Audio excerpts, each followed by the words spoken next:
À la une de l'actualité, le ministre des Affaires étrangères Sameh Shoukry est en visite à Kampala, la capitale ougandaise, où il participe au 19e sommet du mouvement des non-alignés. Shoukry préside la délégation égyptienne au nom du président Abdel Fattah el-Sisi.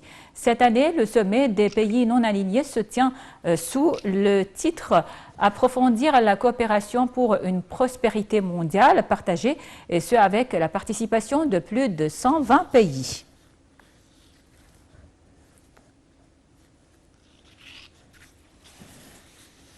En marge du sommet des pays non alignés à Kampala, le ministre des Affaires étrangères Sameh Shoukry s'est entretenu avec son homologue bahreïni Abdelatif Ben Rachid Al Zayani des relations bilatérales et des questions régionales, dont notamment la crise humanitaire dans la bande de Gaza.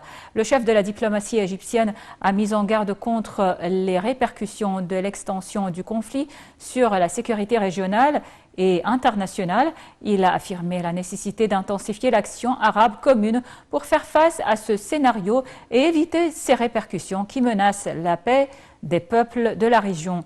Les deux ministres ont souligné la continuité des démarches sur les deux niveaux, régional et international, en vue de parvenir à un cessez-le-feu dans la bande de Gaza et d'acheminer les aides humanitaires d'une manière complète et permanente.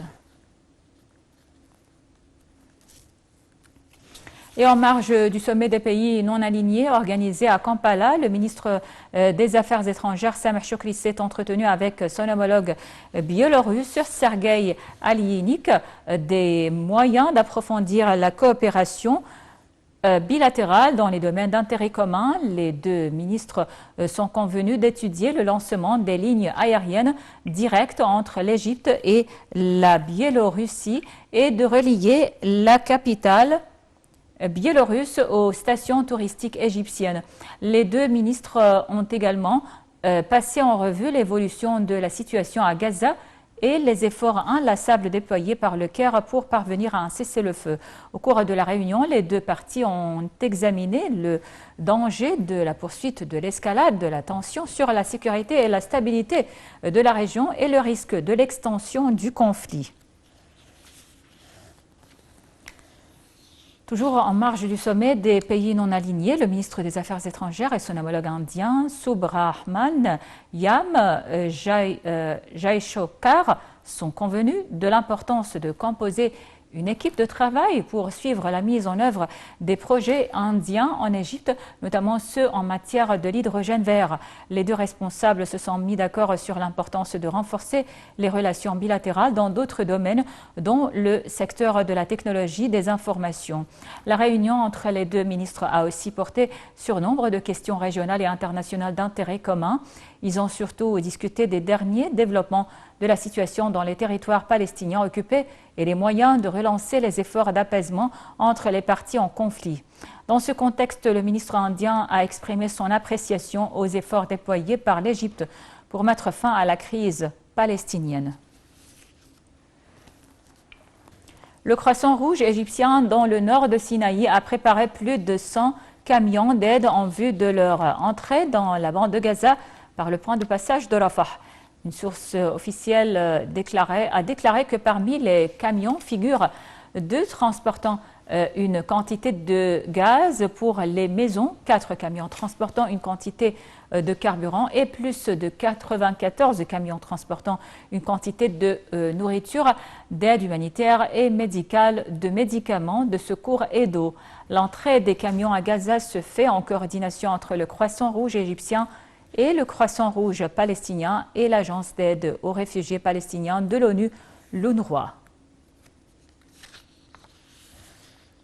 Après 3 ans de convalescence post-Covid, le tourisme mondial a retrouvé des couleurs l'an dernier, selon l'Organisation mondiale du tourisme, qui prévoit un niveau d'activité record en 2024, malgré les tensions internationales, notamment au Proche-Orient. Les détails dans ce compte-rendu. D'après l'Organisation mondiale du tourisme, près de 1,3 milliard d'arrivées de touristes internationaux ont été enregistrées en 2023 dans le monde, contre 900 millions environ en 2022 et 450 millions en 2021. Ce chiffre équivaut à 88% du niveau de 2019, dernière année avant la pandémie de Covid-19, précise l'OMT dans un communiqué.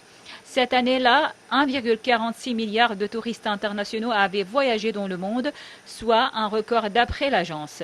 La reprise a été portée en 2023 par une forte dynamique au Moyen-Orient, où les arrivées touristiques ont dépassé de 22% le chiffre de 2019, mais aussi sur le continent américain et en Europe, où l'activité a atteint 94% de son niveau pré-pandémie.